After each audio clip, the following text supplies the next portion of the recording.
banyak para aktivis PWI di seluruh Indonesia mempermasalahkan diksi permusuhan, yaitu adanya rasa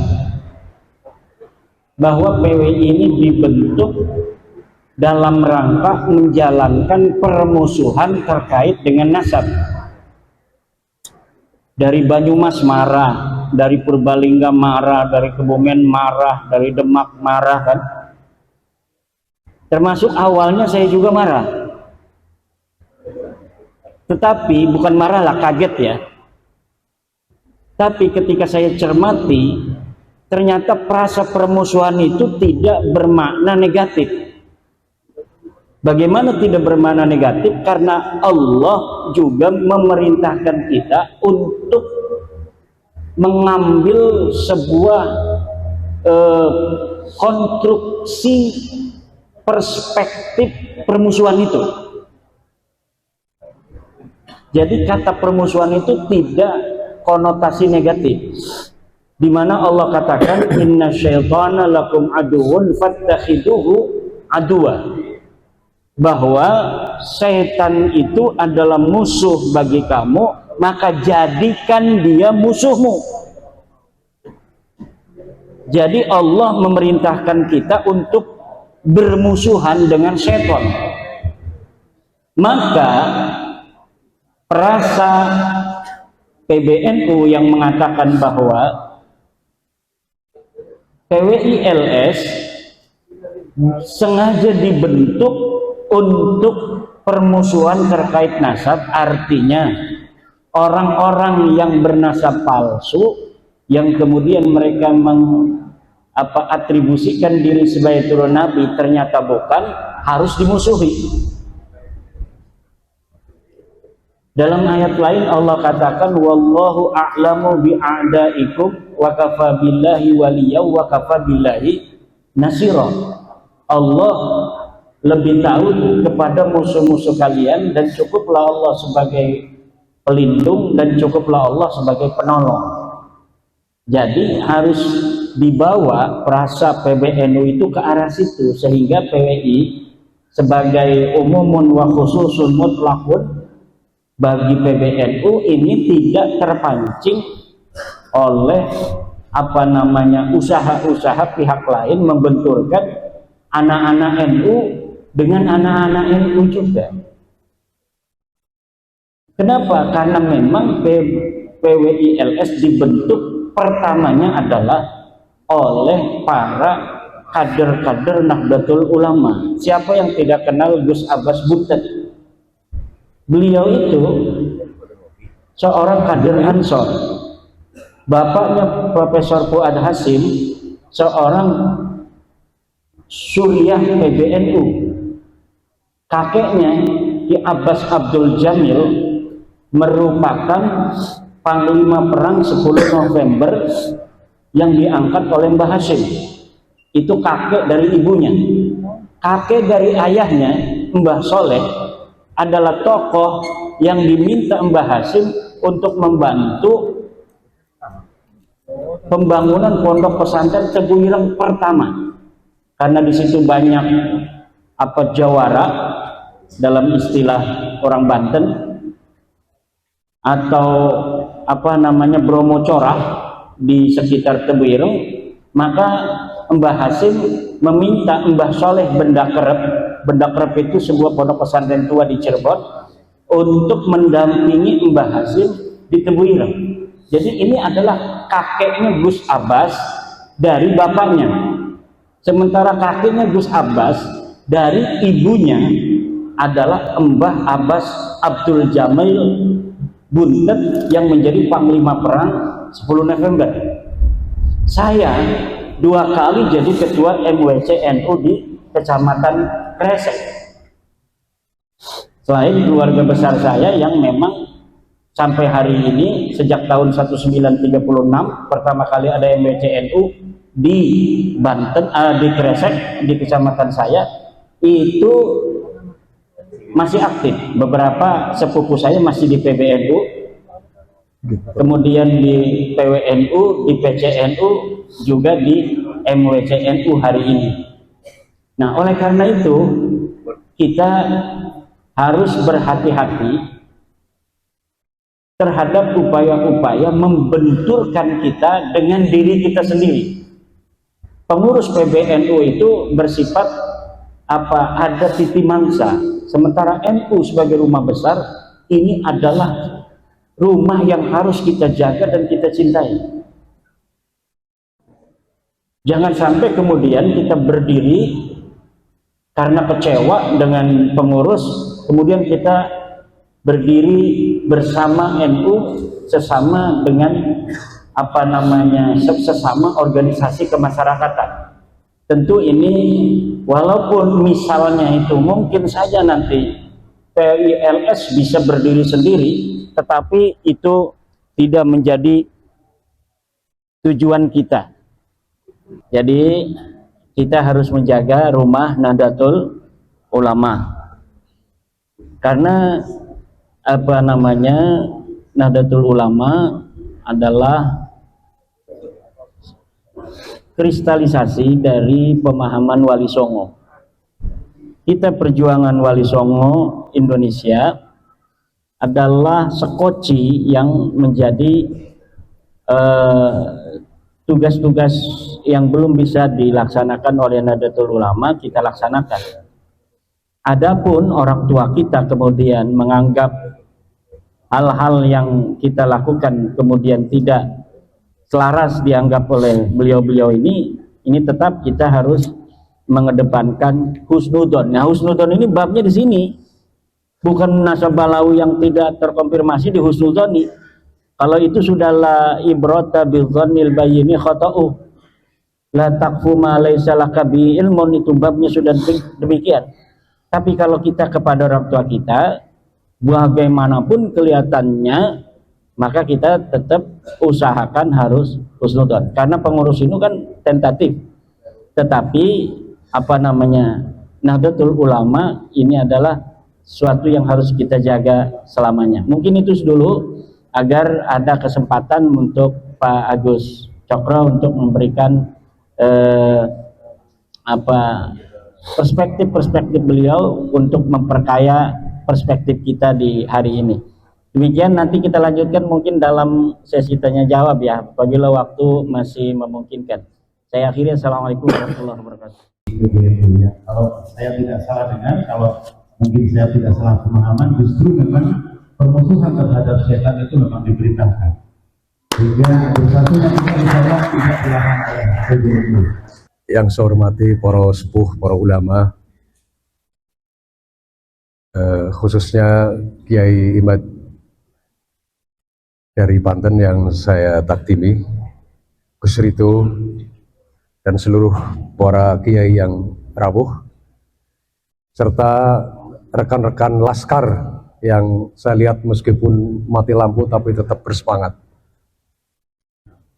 Saya diuntungkan oleh mati lampu ini, Kiai. Karena tadi saya sedang menyusun keberanian untuk tidak drop mental saya di samping Pak Kiai. Tiba-tiba Allah menolong saya dengan menggelapkan suasana. Jadi cara Tuhan menolong hambanya itu dengan berbagai cara. Mukjizat itu tidak harus laut yang dibelah oleh Nabi Musa, tidak terbakar api seperti Nabi Ibrahim, tapi cukup mati lampu. Bagi saya ini adalah mukjizat, bukan musibah, Kiai. Itu cara laskar sabilillah mencerdasi segala sesuatu, meskipun dalam posisi terbatas, terdesak, tapi semangat dan husnudon kepada Allah tetap kita hidupkan. Saya biasanya cerdas, Kiai, cuman sore ini saya kadung terpukau dengan di YouTube Kiai Imad yang begitu berani. Saya sedikit buka-buka bagaimana sih sejarah Banten. Ternyata Belanda pertama datang ke Nusantara, ke Jawa itu di Banten tahun 1596, dan itu ditolak oleh rakyat Banten. Jadi kalau Kiai Imad hari ini seperti singa podium, saya kira itu adalah tarikan sejarah yang bagi saya sudah masuk akal sekali. Tadi beliau yang saya garis bawahi, satu, bangsa kita ini bangsa yang punya harga diri kebangsaan yang sangat tinggi. Dalam buku The History of Java, ini biar saya kelihatan akademis, saya buka ini. Karya Raffles yang diterbitkan tahun 1817. Jadi ini ada teman-teman yang menuduh saya klinik, ini saya buktikan saya ilmiah. Itu disebutkan bahwa di masa Demak, Pajang, itu bangsa kita punya harga diri yang sangat kuat. Tadi kalau ada orang asing berdiri lebih tinggi, itu langsung dihabisi. Nah hari ini kita sedang prihatin bahwa ada bangsa lain sedang datang dan melakukan tindakan-tindakan rasis yang merendahkan kita, dan kita diam saja. Untuk itu beliau ditegur oleh sejarah agar bangkit pakai Imad ini untuk. Dan beliau hadir di sini untuk deder satria keberanian, agar naluri keberanian bangsa kita yang pernah melahirkan Kalingga, Ratu Sima, bangsa kita pernah melahirkan Sailendra, pernah melahirkan Sriwijaya, pernah melahirkan Singasari, yang harga dirinya sangat kuat sampai utusan Mongol itu dihabisi.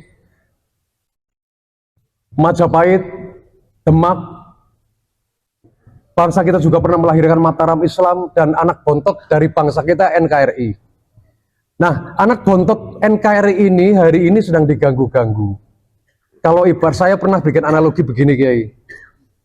Ini sekarang sedang diklaim bahwa seluruh jasa yang merebut tanah air kita dari penjajah itu adalah jasa bukan leluhur kita.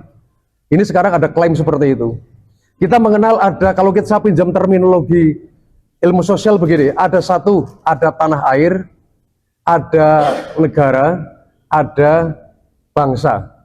Nah, kalau dia perhatikan rumah, ada pekarangan, tanah pekarangan itu tanah air, rumah itu negara, dan kita adalah penghuninya. Nah, ini persoalan bukan sekedar urusan penghuninya, bukan sekedar urusan bentuk rumahnya apa, bukan urusan negara, tapi Kiai Imad mengajak rekan-rekan untuk menjadi kesatria yang mempertahankan tanah air. Karena kita akan percuma kalau kita membangun rumah, bangga punya NKRI, tapi sertifikat tanahnya sudah diambil seolah bukan milik kita. Karena yang berjasa, yang bikin lagu kebangsaan bukan kita, yang bikin merah putih bukan kita, yang bikin pahlawan-pahlawan seolah bukan leluhur kita. Artinya tanah ini, pekarangan rumah kita sedang mau dituntut, diambil alih, nanti bukan atas nama kita. Karena sejarah akan bunyinya nanti dipelintir, ini milik mereka. Nah, mereka siapa? Beliau lebih tahu. Saya kurang berani untuk menyampaikan itu. Tapi nanti saya tetap berani, lama-lama saya ketularan berani sama beliau. Tapi kita belajar logika dulu, satu. Di bangsa kita bukan bangsa primitif. Kita sudah punya peradaban yang sangat tinggi. Dari sisi spiritualitas, sebelum agama-agama samawi datang, bangsa kita sudah punya konsep spiritual yang otentik dari kita yang namanya Kapitayan. Atas dasar Kapitayan itulah bangsa kita menginspirasi nilai untuk membangun peradaban. Lalu kedatangan Hindu-Buddha, itu juga dijadikan inspirasi untuk membangun peradaban. Yang terakhir, di era Majapahit, Islam belum menjadi subjek sejarah. Nusantara yang direpresentasikan oleh Majapahit membangun tatanan dengan konstitusi yang bernama Uttara Manawa Dharma Sastra. Itu Islam belum hadir sebagai subjek sejarah. Nah, begitu sirna ilang kertaning bumi,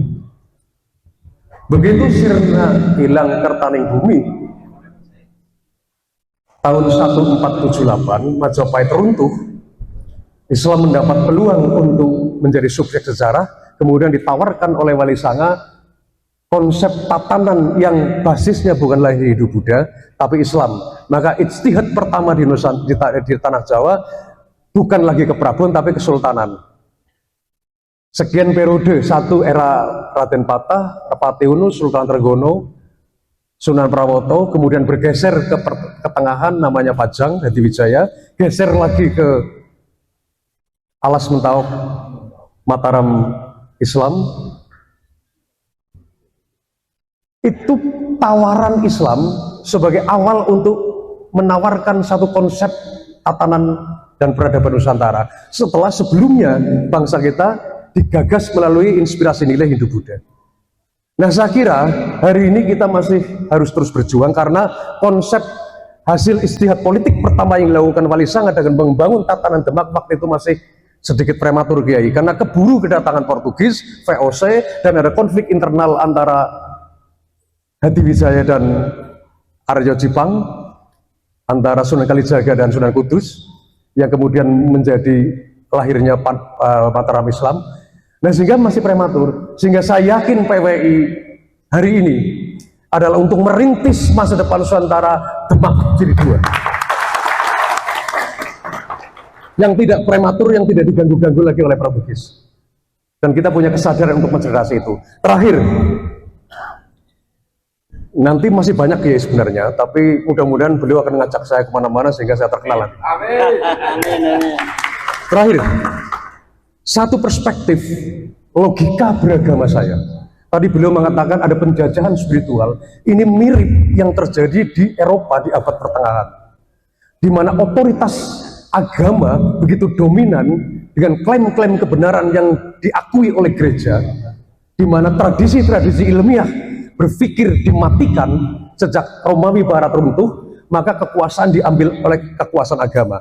Maka di abad 15 kemudian bangkit Renaissance, kebangkitan Barat, atas dasar trauma kepada agama, karena kehilafan praktek-praktek keagamaan di abad pertengahan menjebak manusia untuk terkurung kepada mitos, kepada klinik, kepada kesumpekan dan stagnasi berpikir.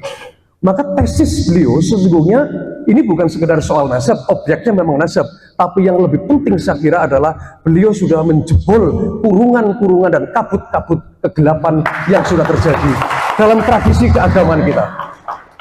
Bahwa kebenaran terus harus bergerak, bukan berhenti. Dan beliau menawarkan tesis tantangan ilmiah. Silakan beliau juga membuka diri untuk dibantah, asal itu ilmiah. Ini bagi saya adalah mirip Renaissance ini, Pak. Tapi bukan basisnya kayak Barat yang trauma kepada agama. Maka konsep peradaban Barat dengan menegasikan agama, mereka alergi, Tuhan dibuang dari ruang-ruang sejarah. Tapi kalau Nusantara tidak pernah mengalami trauma agama, tapi kebangkitannya masih berbasis agama dan masih memposisikan agama sebagai potensi untuk membangun peradaban. Tetapi kalau tidak ada Kiai Iman, kegelapan itu berlangsung lebih panjang. Generasi 20 tahun yang akan datang akan alergi kepada agama karena begitu menggelapkan agama, karena praktek-praktek klaim nasab tadi. Kalau ini tidak tertolong, meskipun agak terlambat, tapi alhamdulillah ini bisa kita mulai. Yaitu kebangkitan akal sehat di dalam beragama, bukan dogma dan indoktrinasi yang kaku.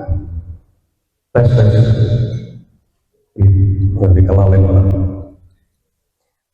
Lanjut. Tadi siaran dari langit tertangkap, tiba-tiba hilang gitu. Karena mandek.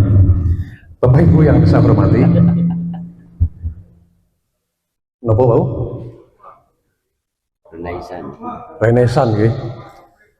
Doktrin. Nah, saya punya satu perspektif. Bagi saya, Nabi itu jimat batin dan rohani saya. Maka beliau Nabi harus kita sucikan sedemikian rupa. Saya akan mulai dari satu perumpamaan begini. Sekian dalil kalau saya ngaji itu menyebut Nabi Muhammad itu maksum. Artinya terjaga kesuciannya, terjaga dari seluruh kelemahan sebagaimana meskipun beliau manusia biasa, tapi kodratnya tidak biasa. Yang kedua, Bapak Ibu mungkin masih ya, Nabi itu tidak ada bayangannya ini. Nah, hukum materi, kenapa ini ada bayangannya? Kalau ada sinar dari sana, karena ini padatan, maka cahaya menabrak padatan tubuh saya, kemudian membayang menjadi ada bayangan. Tapi Nabi tidak. Artinya apa? Kalau hukum rohani tidak ada bayangannya, tapi jasad ada bayangannya. Tapi Nabi, jasadnya tidak ada bayangannya. Artinya entitas jasad dan entitas rohani bagi Nabi sudah bukan sesuatu yang paradok dan dikotomis. Jasad Nabi adalah rohani itu sendiri. rohani ya jasad, jasad rohani. Ini adalah anomali dari penciptaan Tuhan yang tidak dikenakan kepada makhluk lain. Karena ini pengecualian ketinggian yang khusus bagi Nabi, maka dia disebut maksum. Nabi baunya wangi. Bahkan sekian riwayat mengatakan seperti kasturi. Wangi sempurna lah. Nah, dari yang sempurna ini, masa kemudian punya keturunan yang perilakunya kalau orang Jawa itu menyebut kayak wala-waok lah. Sekarang logikanya begini, Nun Sewu Kiai, saya lebih bergairah ini. Jadi yang sempurna ini kemudian menetes, kemudian ada orang mengaku-ngaku di dalam diriku mengalir darah Rasulullah. Saya tanya, dari kesempurnaan entitas Muhammad tadi, kalau kemudian saya membayangkan beliau donor darah, terus darah itu Anda masukkan ke Anda, apakah jasad Anda kompatibel dengan unsur kimiawi dari darah beliau yang sempurna masuk kepada sesuatu yang penciptanya tidak sempurna? Saya kira kalau darah beliau dimasukkan ke darah di ruangan ini, saya kira meledak kamera, redup, karena tidak akan kompatibel. Jadi tidak mungkin.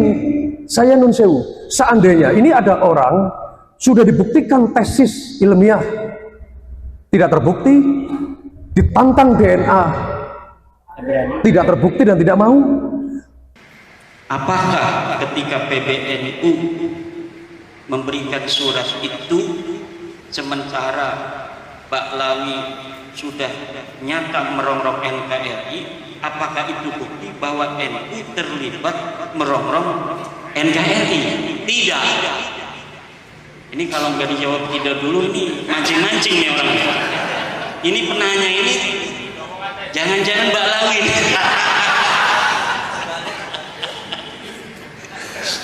Jadi harus dibedakan antara PBNU sebagai pengurus dan NU sebagai sebuah ideologi eskalasi dan formalisasi dari nilai-nilai Wali Songo itu. Kita mencintai NU itu karena nilai-nilai itu. Pengurus itu kan ada batasnya. Tetapi selama beliau-beliau itu sebagai pengurus, wajib bagi kita untuk menjaga apa namanya itu marwah daripada beliau-beliau. Karena apa?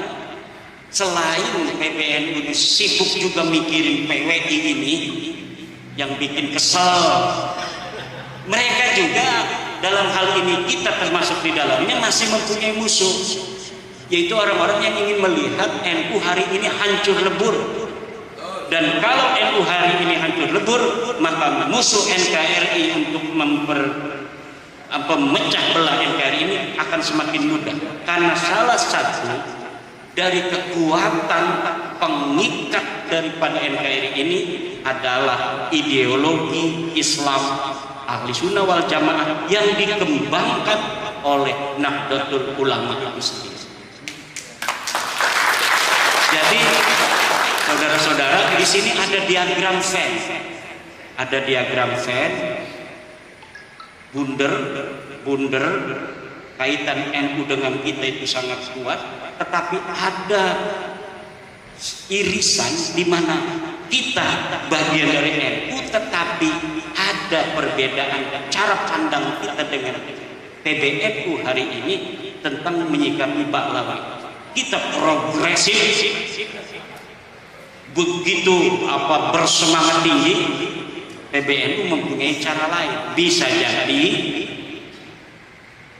perspektifnya yang ada di dalam otak-otak orang tua kita itu sama dengan kita. Bisa jadi ini husnudon, tetapi caranya berbeda. Bisa jadi juga tidak sama sekali. Jadi ini kan kita belum, kecuali begini, kalau suratnya itu begini: kami pengurus PBNU menyatakan bahwa Baklawi adalah durian Nabi. tapi tidak perlu adanya diskusi, tidak perlu ada pembuktian. Pokoknya Balawi cucu Nabi dan PWLS adalah bukan Nahdlatul Ulama. Selesai. Baru itu langkah penyikapannya berbeda. Tetapi suratnya kan bukan begitu. Malah di poin ketiga itu jelas yang dimaksud adalah Balawi yang suka membawa-bawa nama kemuliaan Rasulullah, kemudian untuk kepentingan pribadi dan kelompoknya. Siapa yang seperti itu? Bukan PWLS, bukan Nahdlatul Ulama, bukan Kiai Kampung, tetapi adalah Balawi. Kemudian poin keempat, NU PWLS sengaja dibentuk untuk menjalankan permusuhan dengan orang-orang yang mengaku cucu Nabi, begitu aja. Siapa itu? PWLS, organisasi yang dibentuk sengaja untuk menjalankan permusuhan. Saya ucapkan sekali lagi bahwa menjalankan permusuhan itu dalam konteks bahasa frasa Al-Quran itu tidak negatif, karena Allah pun memerintahkan kepada kita untuk bermusuhan dengan setan. Inna syaitana lakum aduwwun mubin, inna syaitana lakum aduwwun fattakhiduhu aduwwa. Maka jadikan setan itu sebagai musuh. Musuhilah setan. Diperintahkan kita untuk memusuhi setan. Setan itu adalah lambang pemalsuan, lambang daripada kejahatan, lambang daripada eksploitasi.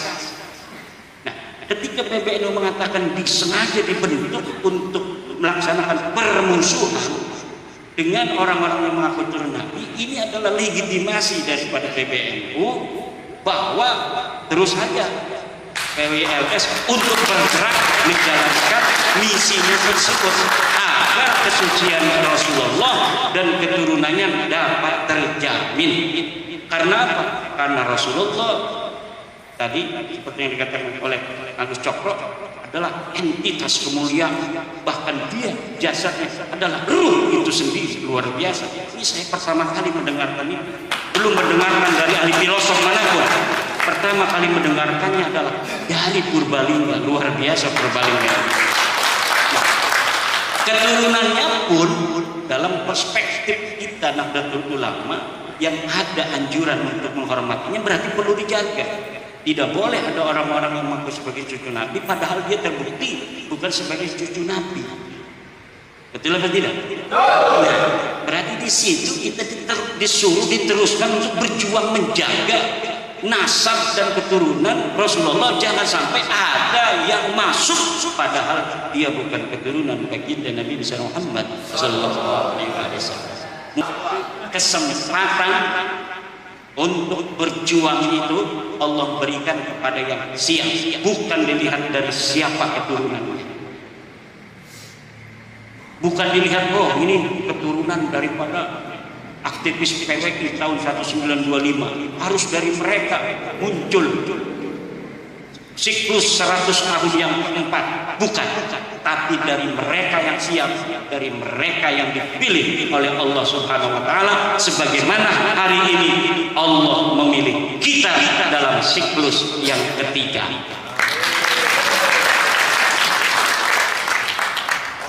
Dan membiarkan orang-orang yang sibuk dengan urusan mereka itu menghitung untung dan rugi.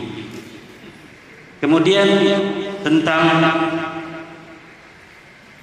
apakah ketika PBNU memberikan surat itu sementara Ba'lawi sudah nyata merongrong NKRI, apakah itu bukti bahwa NU terlibat merongrong NKRI?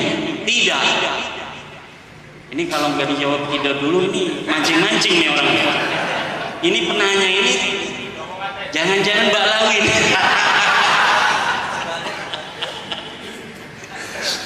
Jadi harus dibedakan antara PBNU sebagai pengurus dan NU sebagai sebuah ideologi, eskalasi dan formalisasi dari nilai-nilai Wali Songo itu.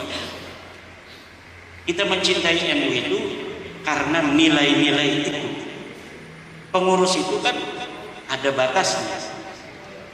Tetapi selama beliau-beliau itu sebagai pengurus, wajib bagi kita untuk menjaga apa namanya itu marwah daripada beliau-beliau.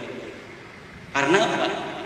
Selain PBNU ini sibuk juga mikirin PWI ini yang bikin kesel, mereka juga dalam hal ini, kita termasuk di dalamnya, masih mempunyai musuh, yaitu orang-orang yang ingin melihat NU hari ini hancur lebur.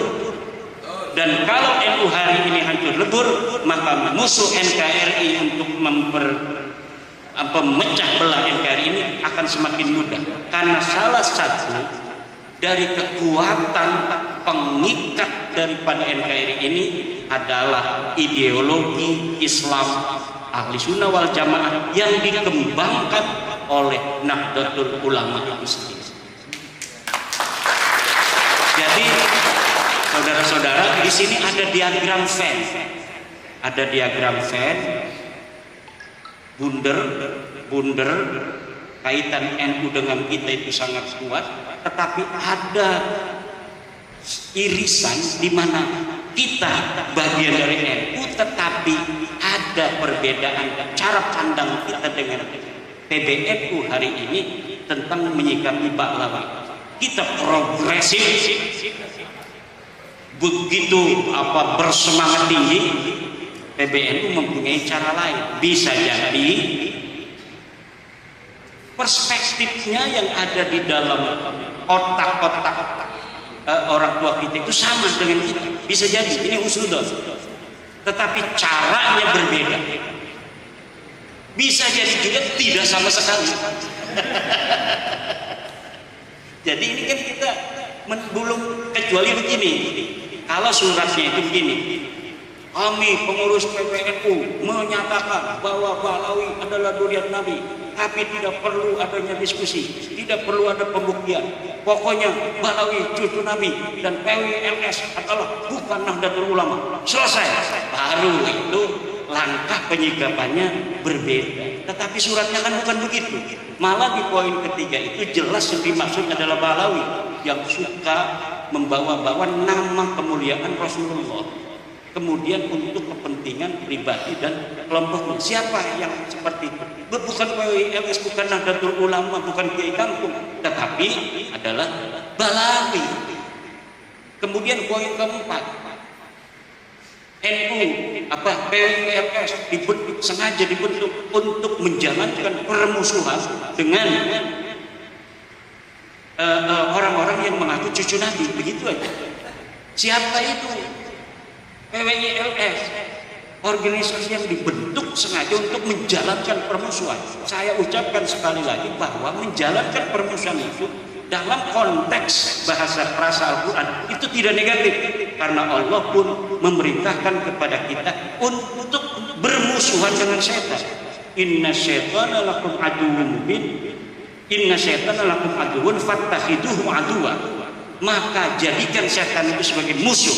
Musuhilah setan. Diperintahkan kita untuk memusuhi setan. Setan itu adalah lambang pemalsuan, lambang daripada kejahatan, lambang daripada eksploitasi.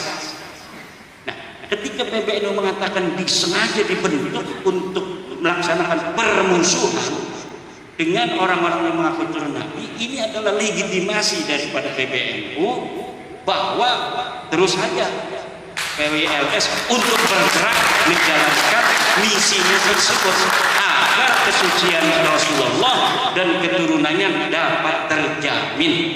Karena apa? Karena Rasulullah tadi seperti yang dikatakan oleh Agus Cokro adalah entitas kemuliaan, bahkan dia jasadnya adalah ruh itu sendiri, luar biasa. Ini saya pertama kali mendengarkan ini, belum mendengarkan dari ahli filosof manapun. Pertama kali mendengarkannya adalah dari Purbalingga, luar biasa Purbalingga. Keturunannya pun dalam perspektif kita Nahdlatul Ulama yang ada anjuran untuk menghormatinya berarti perlu dijaga. Tidak boleh ada orang-orang yang mengaku sebagai cucu Nabi padahal dia terbukti bukan sebagai cucu Nabi. Betul atau tidak? Nah, berarti di situ kita disuruh diteruskan untuk berjuang menjaga nasab dan keturunan Rasulullah, jangan sampai ada yang masuk padahal dia bukan keturunan baginda Nabi besar Muhammad sallallahu alaihi wasallam. Mungkin demikian, luar biasa, ini sudah 3:30 dan nanti malam kita ada acara lagi. Demikian, wallahu wal muwaffiq ila aqwamit thoriqin. Dari saya nanti akan ditambah oleh Kang Agus Cokro.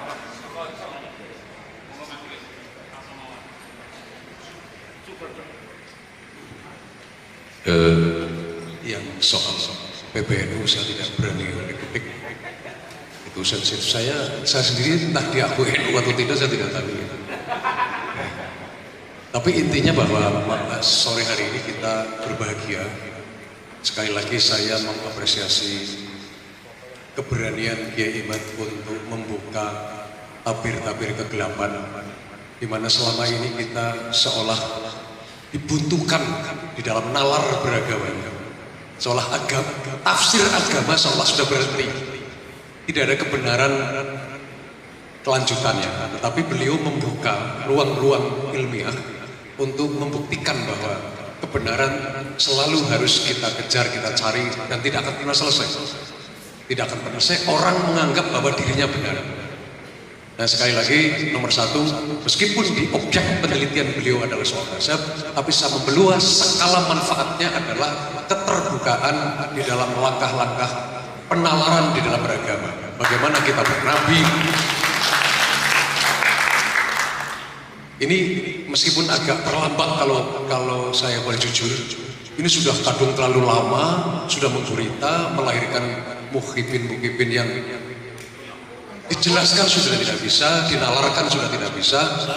Tetapi Tuhan punya cara bagaimana menggerakkan akal dan hati mereka. Tiba-tiba mereka nanti akan menjadi pengikut PWI LS yang karena mereka pasti bukan keturunan Yaman para mukhibin. Di dalam diri mereka ada rekaman atau memori yang tersimpan dalam gen leluhur-leluhur. Mungkin mereka juga keturunannya Ki Agam Pengging, keturunannya Brawijaya, keturunannya Ken Arok mungkin. Mereka pasti bukan orang mana-mana. Mereka adalah anak cucu dari leluhur Nusantara. Jadi mereka sama. Musuh kita bukan bangsa kita sendiri. Musuh kita adalah yang ingin menjadikan bangsa kita sendiri saling bermusuhan. Itulah musuh sejati kita. Bangsa kita tetap kita cintai, kita rangkul. Saya kira itu saja Kiai. Alhamdulillah saya cukup sampai di sini. Banyak sebenarnya yang ingin saya sampaikan. Meskipun masih saya butuh memumpas stamina keberanian. Saya butuh belajar kepada beliau, mengakses energi Banten yang sejak awal melawan Cornelis de Houtman kalau tidak salah, yang memimpin kedatangan Belanda di pelabuhan Banten pertama. Dan karena orang-orang Belanda bersikap arogan, orang Banten serta merta mengusir mereka karena Banten memiliki watak untuk menjaga kedaulatan dan harga diri yang sangat tinggi. Dan itu sama dengan Purbalingga menurut beliau. Karena Sakja Mutaran di abad ke-12 ke sini yang waktu itu bernama Raden Mudingwangi juga dari sana. Jadi ada keterkaitan. Jadi kalau diteliti mudah-mudahan nanti kita akan ketemu di keturunan berapa dengan beliau. Saya ingin menutup dengan satu pandangan agak saintifik, meskipun saya tidak bisa menjelaskan secara detail. Di dalam diri kita itu ada otak. Otak itu merekam peristiwa sejak lahir. Jadi bayi meskipun belum bisa berpikir, apapun yang dialami dan di sekitarnya dia akan terekam di otak. Maka hati-hati, meskipun itu bayi, jangan main-main di depan bayi karena apapun akan terekam di otak.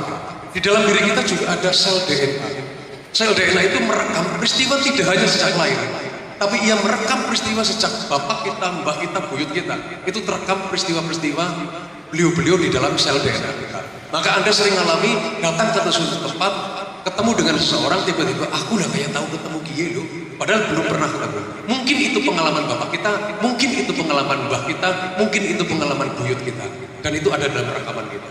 Jadi pejuang-pejuang Wali Sanga bahkan jauh sebelum itu juga ada rekaman di dalam DNA yang hadir di sini. Saya kira tidak mungkin mau hadir di sini kalau tidak ada panggilan genetik secara seperti itu. Di dalam diri kita juga ada ruh. Ruh tidak hanya merekam rekaman bapak, ibu, cucu, buyut kita, tapi ruh merekam pengalaman peristiwa bahkan sebelum kita dilahirkan ke dunia. Ada rekamannya dalam diri kita. Sebelum kita dilahirkan ke dunia, kita sudah merekam peristiwa agung perjumpaan dengan Tuhan. Alastu birabbikum qalu bala. Dan itu ada di dalam. Terima kasih. Assalamualaikum warahmatullahi wabarakatuh.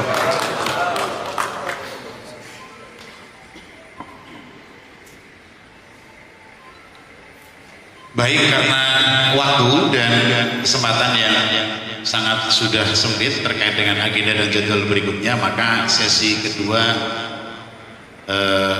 tidak saya buka, tetapi ada kesempatan untuk melanjutkan berdialog. Teman-teman barangkali nggak usah pulang dari sini, langsung ke Ar-Rahman Kalikabong, ikut pengajian di sana. Nanti malam Gus Imat akan di sana. Biar sini. Iya, ke depan sini. Sing Padang.